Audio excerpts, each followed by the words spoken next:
Hi, everyone. Thank you once again for taking the time to watch this video. So, we're going to be learning about how to change your side hustle into a business. As normal, I am going to be switching off my camera so that we can focus on the slides that I've prepared in terms of this lesson, and then we're able to actually kick off. Alrighty.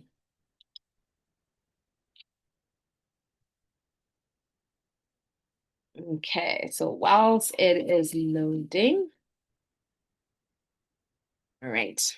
So, turning a side hustle into a business, right? How to transform your passion into a profit. So, firstly, what is a side hustle? Okay, so a side hustle is, for example, an income generating activity done alongside a full-time job or your studies. Okay, so basically, it's something that allows you to be able to make a bit of extra income. Okay, so for example, you can utilize this opportunity to explore your passions and test out, business ideas. And it's always the best thing to do before you then think of starting the business, the actual business, because I mean, it takes time, it takes a lot of money also. And so, starting this as a side hustle, it actually helps. And I did that with my business when I started it. I started it as a side hustle. And then at the at a point where I felt that, okay, this business is something that I can pursue full time, then I quit my corporate job, and now I'm actually pursuing this business full time. So, for example, I mean, I've been running this business for what full time for the past 4 years. Okay. But I utilized the opportunity when I was running it as a side hustle to be able to see whether this is something that is sustainable. Can it sustain me financially? Right. Because those are the kind of things that you need to think about. Okay. So, one of the common examples when it comes to a side hustle would be, for example, you have an online store, freelancing or catering or tutoring or handmade crafts or content creation, right? There's various opportunities, all right? And it allows you to earn income and but manage, your risk. Okay, so like I said, for you to be able to identify whether this is something that you can sustain you in full time, you need to be able to ensure that you can run the side hustle and transition into a business by making sure that the risk levels are low. So that is a great opportunity for you to work around that whilst you're running it as a side hustle. So for example, you can start the side hustle in your kitchen, in your garage, social media page, and that way you're able to flexibly work and create independence while you're learning if there's opportunities in this particular venture, yes or no. Okay. Why side hustles fail? All right. So, firstly, lack of planning and clear goals. Okay. So, if we think about it, the lack of planning and clear goals just basically means that right, you don't have a plan in place. Okay, you don't know what you're doing, you don't know why you're doing this. Okay, so for example, you can't operate from a point of view of saying that I'm going to start selling clothes or selling hair, right? But I don't have a plan in place. Where am I going to buy this hair? Where am I going to buy these clothes? What is my goal? What am I trying to achieve? Right? Yes, maybe one of the goals, yes, is always going to be I want to make additional income, but that can't be the only thing that you are working towards if you want to run it as a business. You are looking at growth, and growth is very important if you're going to transition from a side hustle into a business. Okay, so the lack of planning part comes in there. Okay, time management and inconsistency. Poor time management ties in directly with the lack of planning and having clear goals. Because if you don't have a plan for what you're trying to achieve, meaning the goal, then it means you're not going to know how much time to allocate for that particular goal. And you don't know how to plan for that goal, right? Do you see how these things tie into each other? And if you don't have those three things in lock, then it means you are going to be inconsistent. This week you spend 2 hours on the side hustle. Next week you spend no hours. The following week you spend 5 hours. That inconsistency is not good, because for you to be able to be a master in something, you need to be consistent. For you to ensure that you grow something, you need to be consistent. Look at it from a point of view of you studying, for example, I'm learning golf, I'm learning how to play golf. I need to be consistent in terms of the practice. I can't go for a golf lesson today, then I don't practice for the next 2 weeks. I'm not going to be able to master what I've learned, right? So I need to be able to be consistent and constantly work on what I've learned or what I'm doing so that I can be able to master it. So the same applies with your side hustle. You need to be consistent, have a plan to say, okay, this is what I'm planning to do to be able to reach this goal. Okay. And this is how much time I'm going to allocate for it consistently over the next 3 months or every weekend. This is how much I'm going to spend on this side hustle to ensure that it actually grows and I'm able to transition from it being a side hustle into a small business. Okay. So another one is ignoring market research or customer needs. So, for example, you can't utilize this mentality of saying that just because my neighbor is selling chickens, therefore I'm also going to start selling chickens because it's working for my neighbor. It will work for me. The question is, do we want more chickens? As the people who live in that area, you don't know. You didn't do market research, right? I mean, chicken is chicken is chicken, if we're being honest. There's so much you can do. I mean, if you're selling live chickens, your neighbor's selling live chickens, the only differentiator could be that your chickens are cheaper than your neighbor. But that's not the only thing that we're looking for. What if we want pork? What if we want beef? You didn't ask us. You just merely thought that just because your neighbor is selling chickens, now you want to start selling chickens. And you think we just need to buy more chickens. No. Customer needs and understanding what your customer wants is important. This is why we now need to be able to get into the habit of doing market research because we need to be able to understand what are the customers looking for. This is what it means to be customer centric. Putting the customer in the forefront and focusing on the customer is important because that way you're able to then utilize the research to understand what do my customers need so I can solution for that particular need. All right. So, mixing personal and business finances, that's a sticky one.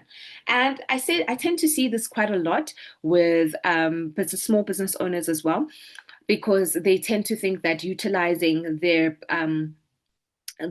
you start a business, you start a side hustle, and then it grows into a business, and you never transition into separating those accounts, right? Meaning this is important. So if you feel that, okay, I'm still running this as a side hustle, I don't think it's necessary for me to go and open a business account because I'm still operating, as a side hustle. I don't have some of the compliance documents required to open a business account. Fine, all good and well. You can have a separate account within the same profile, right?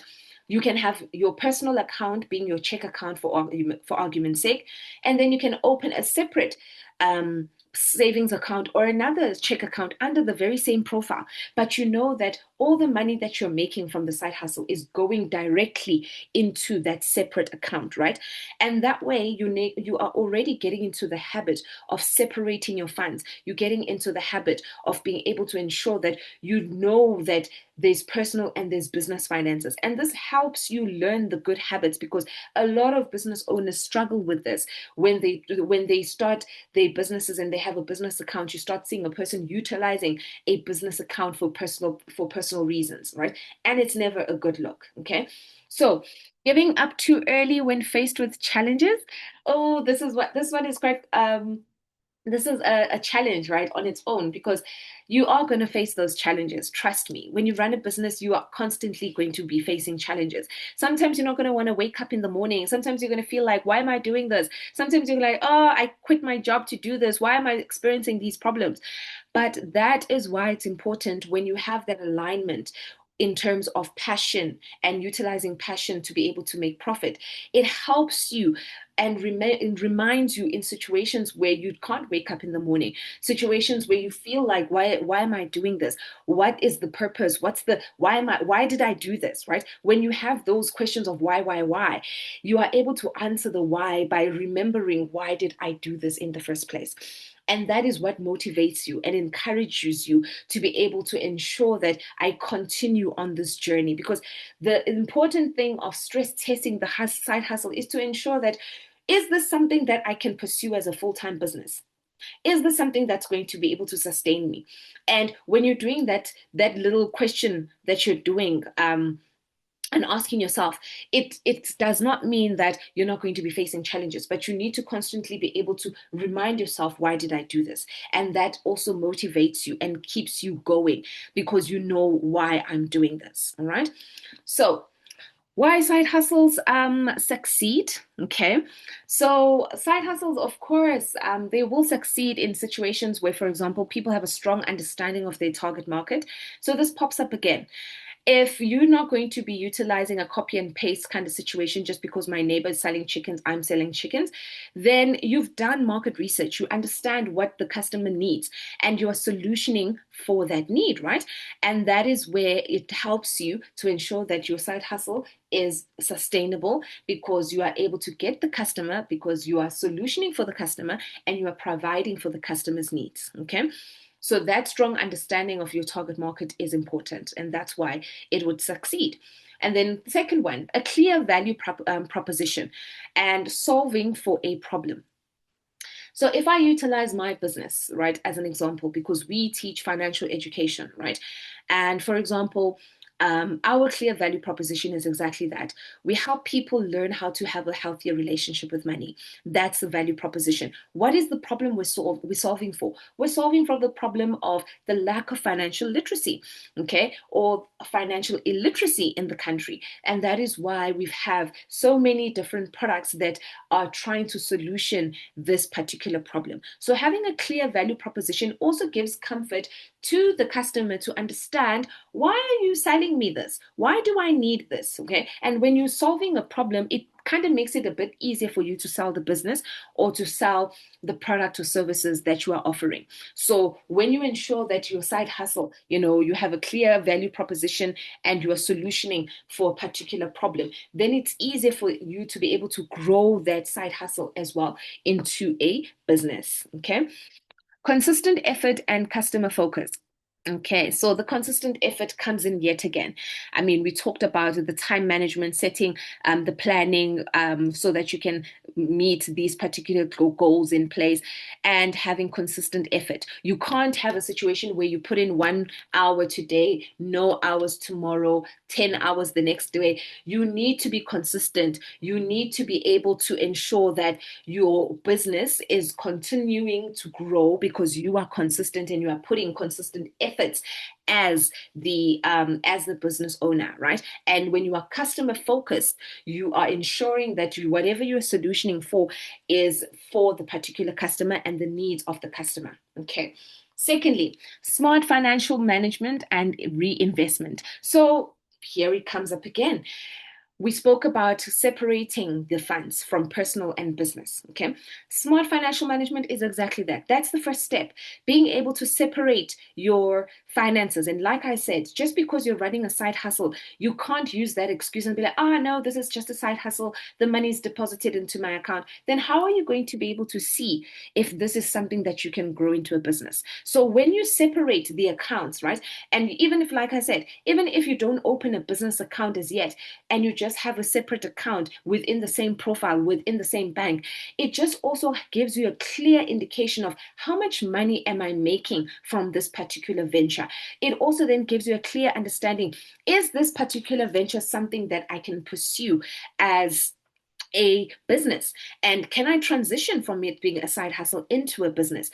All of that can be answered when you are able to see and have a clear picture of the amount of money you are making from the side hustle. You're not going to be able to see that if the money is deposited into your personal account, right? Because you're going to be using it.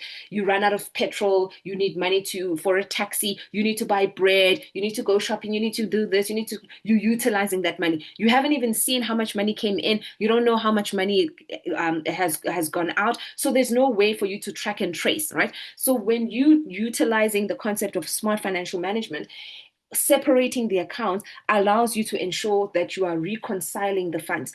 How much money did I make? How much money did I lose? And then you question yourself, Did I use this money that I made from this side hustle? Did I use it for the side hustle? Did I use it to buy additional material? Did I use it for marketing? Did I use it for anything related to the side hustle? Then it's a good way to be able to hold yourself accountable, because how are you expecting to grow the side hustle if you're not going to be able to hold yourself accountable when it comes to the management of the funds of that side hustle, right? Because that's where the reinvestment comes in. You make money, you need to be able to utilize that very same money to reinvest into this business so that it can grow into an actual formal business. So you can get to a point where you register that business, right, with the CICP, the CICP, SIPC, yes, SIPC, and that way you are now formally then trading as an official business, and then you can get a business account. But you won't be able to get to that stage if you can't do something as simple as separating the finances and being smart when it comes to the financial management of the money that you make from your side hustle and reinvesting it back into the growth of that side hustle. Okay, adaptability and learning from feedback. So adaptability is another thing. Adaptability just means how are you utilizing the information that you get from your market research? Okay, are you adapting? Are you changing? So if we use the example of the person who makes handcrafts, right? For example, you're making vases, okay, and that person has made these particular vases, and as a result they say, okay, I've made these vases, I've sold, but I'm not selling, right? Adaptability means that, what does the market need? I'm making my vases look this shape. This is an old shape. People are not gravitating to the shape. They like something more trendy. Oh, this is what people like. This is what I need to produce, because now you are adapting to the market needs. You are utilizing that information and you are utilizing to improve the product that you are producing so that you can sell more product. And then learning from feedback. That just basically means, for example, if you ask for customers feedback, I mean, we make it a habit all the time. Once we do a session, right, online or face to face, we always ask for feedback, because we need to understand, was the content relevant? Was the content something you can utilize? Did it help you? What kind of examples would you want to be able to get the next time? What kind of content would you want us to add on this particular module? So that kind of feedback helps us improve the content we provide with the programs, right? And we're not going to be able to think of everything. And this is why it's important to get feedback, because you learn from the feedback that you're getting, okay? And it helps you improve the services and the products that you're offering, because you are solutioning. Like I said, remember, you have the customer at the focus point, or you are customer centric, meaning you need to get feedback from the customer. And that's what it means to be customer centric. You are always putting the customer at the forefront of everything that you're currently doing. Cool? All right. So assessing your side hustle, right? This is the assessment that gives you a clear indication whether the income generating activity that you have can be turned into a business, right? This is now a great way for you to be able to see, can I be able to change this from being a side hustle into an actual business, right? What can I do? What am I doing right? What am I doing wrong? So firstly, you need to define what you sell and who you serve. So of course, what am I selling? What are the products? What are the services? Okay. Who am I serving? Meaning, who are my customers? So this is still part of your market research, right? This is now clearly identifying my target market, clearly identifying and developing a value proposition, like I mentioned earlier. This is me clearly defining, what am I offering when it comes to the market? Why do I have this particular offering? What problem am I solving? This is where that defining comes in, right? And part of the assessment. Okay, identify your strengths and gaps. So, for example, this is more of a SWOT analysis that is done internally. Okay, so you look at a SWOT analysis where we look at strengths, weaknesses, opportunities, and threats. So if we utilize the example of the person who makes handcrafts, and they're currently making vases, right? So this person is making these vases, and the strength would be that the vases are very unique. Okay, you can't find them anywhere. It's very unique designs. That's a strength. A weakness could be, how long does it take you to make one vase, right? How long does it make you? How long does it take you to make it? Okay, that's a weakness. If it's taking you 5 hours to make one, Yeah, how are you going to be able to grow that? What can you do, right? Opportunities, the opportunity is the growth potential, okay? Where you're now saying that there's an opportunity for me to be able to go to a market, right? A farmer's market or a market somewhere. For example, they have four ways markets. They have a market in Pretoria. They've got different markets, right? At the end of the month. And that's where I can just have my little table and have all these different vases that I've made. And I'm selling them, right?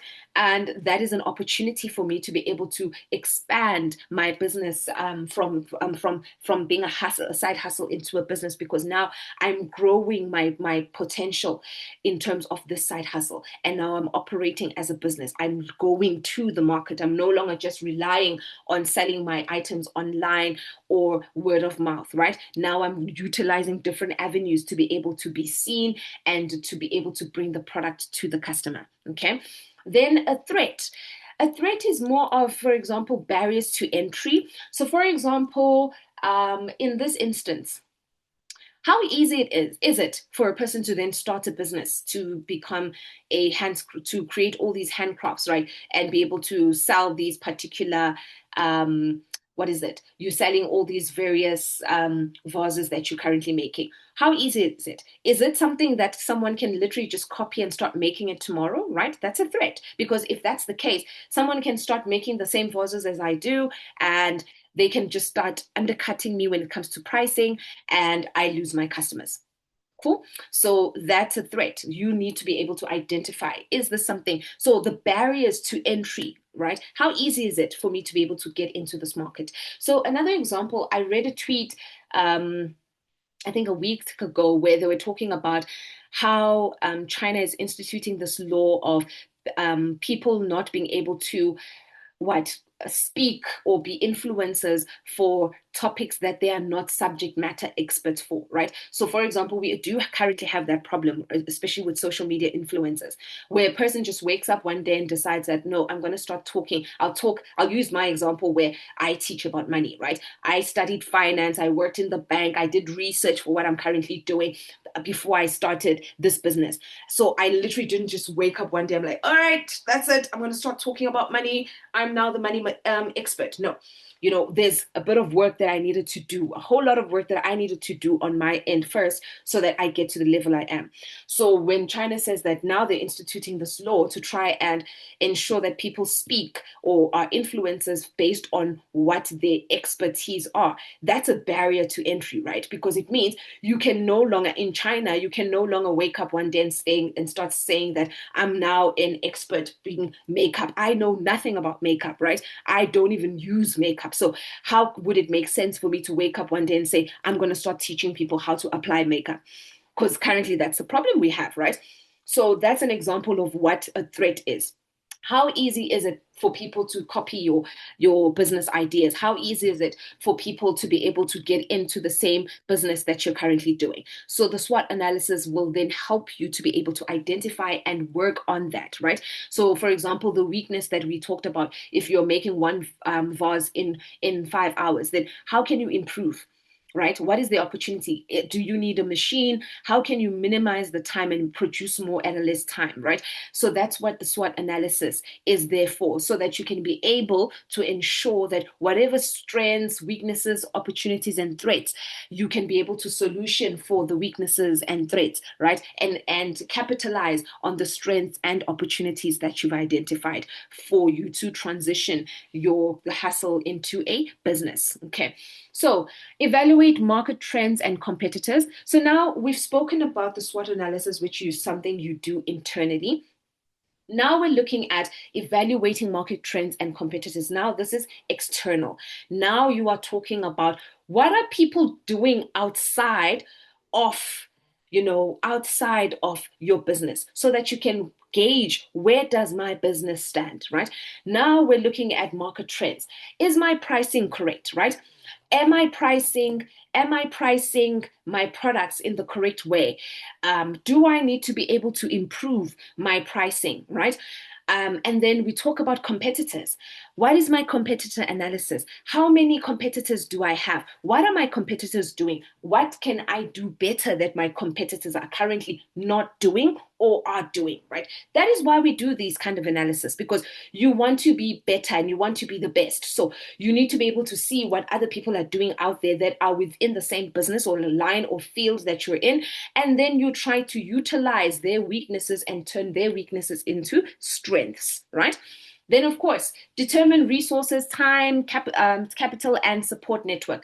So, for example, if you want to transition your side hustle into a business, the first thing, of course, like I said, consistency in time management, okay, capital and support network.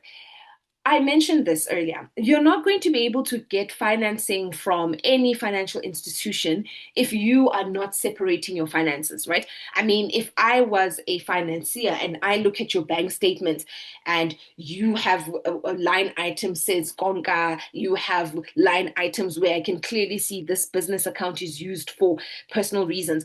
I am not going to finance you, because now I'm going to start thinking, if I give you this money, then you're not going to utilize it for what it was intended for. You're going to utilize it for your own personal agenda, right? And that's not what I want, because I've got other businesses that I could be able to invest in and be able to get a return on investment. So that is what all these financiers always think about. So you need to make sure that you conduct your side hustle and your business in a manner in which it will give a great representation of you and the business as a whole, because if a financier doesn't trust you, they therefore don't trust your business. Okay, so this is why I'm saying you start early while you're still it's still a side hustle. You learn these habits, because it's not easy to get out of these wrong habits or bad habits once you're running the business, because this is what you've been doing all along. But when you start doing it whilst it's still a side hustle, it's easier to then continue to copy and paste these good things that you're doing when you're running it as an actual business. Okay, support and networks. So this is just you trying to understand, what is my network? So if we use the example of a person who does these handcrafts, right? You've gotten feedback from customers about, no, we don't just want vases or vases. We want you to also have plates and dishes and bowls and cups, something that I can use on a day to day. So now you start expanding your product line, right? And then it means you now need to look at, when it comes to your supply chain, right? Where do you get your clay? Where do you source your clay in terms of your raw materials? Where do you source your paint? Where do you source all these different things to be able to make the end product? That's part of your network, right? Your support network. Can I negotiate some form of discounts from these individuals that form part of my value chain, so that I can make sure that I provide this product to the customer at the best possible price? Because if my cost of production is high, chances are I'm going to increase the price, because I need to make sure that I turn a profit, and I can't turn a profit if my cost of production is high and my price is low, right? So I need to make sure that if my price is marked at this price, then I need to make sure that I have a low cost of production. And one of the things that ShopRite always guarantees the lowest price, because they've always make sure that they're sourcing their produce and all the items that they sell to us at the most affordable prices. So that makes it easier for them to then stock their items at the most affordable prices, right? Because where they are sourcing them, they are paying like a cheaper price. And now when they sell it to you, they can sell it to you at a cheaper price, because they are paying a less amount of money from who they are buying this item from. All right.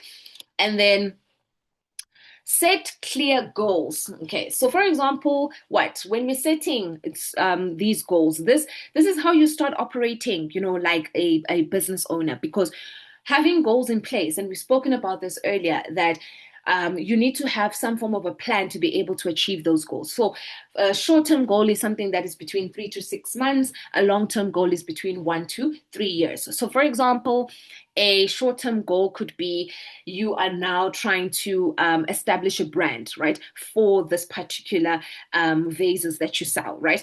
And as you're selling these items, it gives you an opportunity to then be able to understand that, for example, when I'm selling this particular vase, I need to do marketing, I need to do branding, I need to make sure that I'm creating this brand. So I'm going to be marketing it on social media. I'm going to make sure that I have good packaging. So that could be my plan for the next 3 to 6 months as part of my goals to transition from being a side hustle to a business. Because businesses, when they sell items, these items are packaged in a particular way as an industry standard. What am I doing to make sure that I meet that?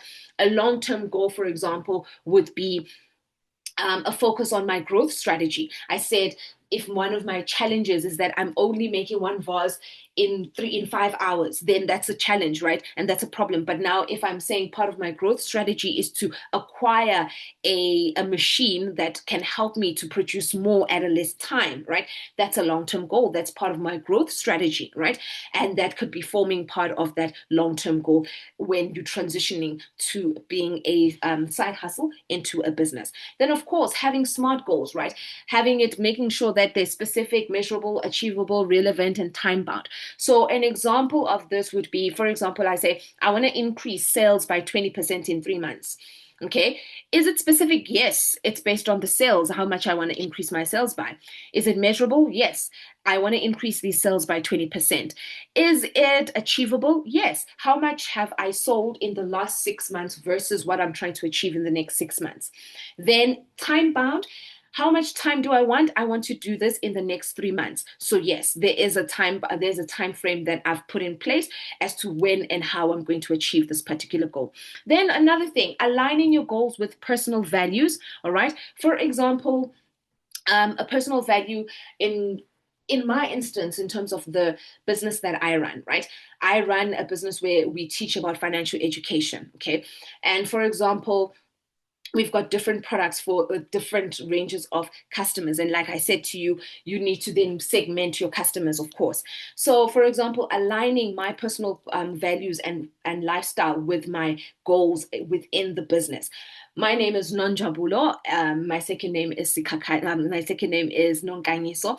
My surname is Sikakane. So my first name and second name Nonjabulo Nonkanyiso. My first name means happiness. My second name means light. So as just a rule of thumb in terms of the personal values I have, I always want to bring happiness and light in people's lives. And I feel that that is what I do when I teach people about how to have a healthy relationship with money. Because if you start utilizing your money well, you start living well. And therefore, I think that from that, it translates into happiness and me bringing light into your life. So that is how I've aligned my personal values and lifestyle into the goals that I set for my business and how I run my business, right? So building a business plan, that is another important one, right? Firstly, identify customer segments and pricing. So if I utilize my business as an example, right? Identifying your customer segments. So this just means that you need to understand that you might have different customers and have different products for different customers. So for example, we have a program for SMMEs, right? Teaching SMMEs about money management within their businesses. We then have another program for individuals where we teach individuals how to run their personal finances in a personal capacity. Then we've got a financial literacy study guide where we teach young kids in terms of grade 10 and 11 about money management and financial literacy, right? So you see how we've segmented and have different products for different target markets. That is customer segmentation, okay? Pricing, it also speaks to that. You are not necessarily going to have the same price for all the same customers that you're currently offering products or services to. So your prices might vary based on the product line, or it might vary based on the services that you offer. Okay, then outline operations, how products or services are created and delivered. All right, so this is important because this is part of the planning phase. And like I said, if you are transitioning from operating as a side hustle into operating as a business owner, this basically means exactly that.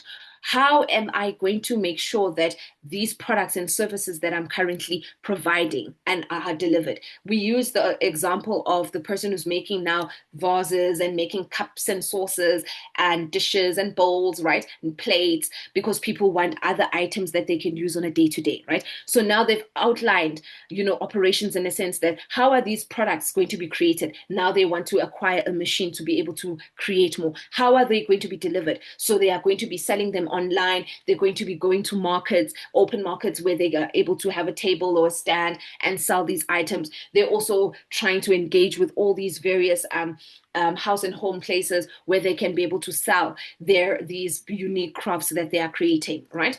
Plan finances, expected income, expenses, and funding needs. So this goes back to the point that I've been stressing in terms of money management, and I'm not going to go into it further yet again, but it's important, to ensure that you see the money coming in, the money going out, and have that reconciliation of what is happening when it comes to the finances from this particular business, because now you're operating as a business. And part of that transition from being a side hustle into the business means you need to ensure that you are operating and utilizing funds accordingly within the business, right? And the funding needs, it speaks about the capital that we spoke about, where you are identifying how much money do I need in the business, what do I need this money for? If I'm going to be approaching funders, what am I going to be able to utilize these funds for, and how am I planning to be able to ensure to give comfort to the financier that I'm using these funds for what they're intended, all right? And then branding and online presence. So this is basically meaning that you're now developing a brand for yourself. Like I said, ensuring that people understand when they're associating homeware, they want to associate your homeware with your brand, right? If I use my business as an example, I want to get to a point where people think about my business first when they talk about money, and learning how to utilize their money is learning money, and they always associate having a healthy relationship with money with my business. And the only way that can happen is if there's this development of a brand that is trustworthy, and people can identify this particular brand. When they see my brand colors, they know that, oh, this is Mboma Financial Services. What is their tagline? Helping people learn how to have a healthy relationship with money, right? So then creating a logo that appeals to people, and color palette that speaks to what your brand and your business stands for, right? Building an online presence means having a website and a social media platform, so that you can be able to ensure that people can access information about your business, your products, your services on online platforms and an actual website. Then, of course, testimonials and visuals to build credibility. People love storytelling. And so people always, they resonate with that kind of advertisements, where people can be able to see this is a story of what happened to this person, how this brand or this particular service or product helped improve this person's life, right? And there's various tools that you can be able to utilize to be able to create such things, right? And you utilize your things like Canva. You can get someone to assist you with WordPress, or get a designer who can be able to create an actual website for you and stuff, right? So all of these things form part of you transitioning your side hustle into a actual business. Then the marketing and sales, right?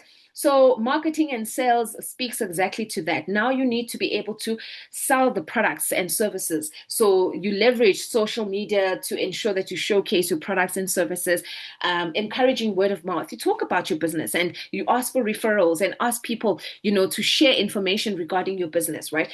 Collaborating with other entrepreneurs is another important thing, because it allows you to be able to have other networks, right? Where you are able to be involved in those various networks to collaborate with these particular individuals, so that you can grow your brand and people can identify with your brand because you are out there collaborating with other businesses. Okay.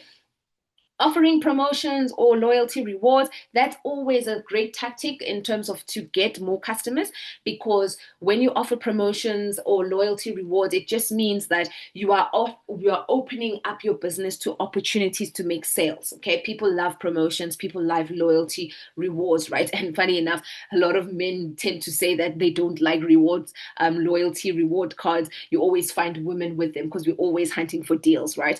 So that's another strategy that you can utilize to increase sales, right?